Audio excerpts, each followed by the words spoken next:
شمع غوندې ویلې شول فت کې دا وطن.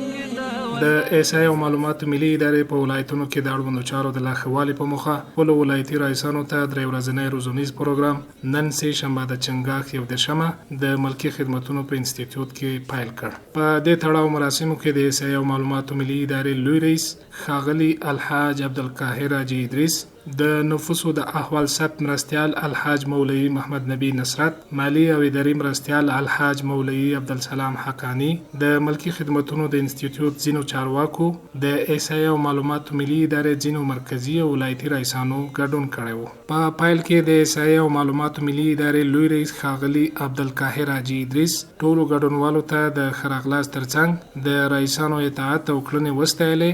دا سیمینار په ښه توجه باندې واوري او هر څه چې وتاش ته ویل کیږي هغه د ځان سره یاداشت وي او هغه زده کوي او په هغه باندې بیا الته عمل کوي. دا د دې لپاره دی چې د ستاسو کارونه تاسو ته اسانه کړي او د ستاسو کارونه په ښه طریقه باندې تاسو پر مخ بوزي.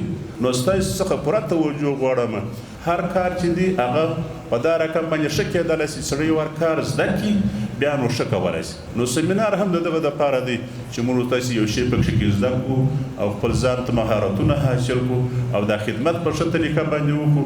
د احصایې او معلوماتو ملي ادارې لوی رئیس ولایتي رئیسانو ته په خطاب کې زیاته کړه چې په خپلو منځونو کې اخلاص، مینه او لازمه همغږي ولرئ او د والیانو اطاعت هم وکړئ. په خپل په مابین کې اخلاص، مینه، محبت، خپل په مابین کې هماهنګي وکړي او د والیانو صاحبانو سره هماهنګي وکړي. په کوم ولایت کې چې رئیس صاحب د والي سره ښه هماهنګي لري، ښه رابطه لري، هغه ولایت کې موږ هیڅ مشکل نه لرو. که مشکل هم پیښ شي هغه مشکل موږ ته راجع کوي.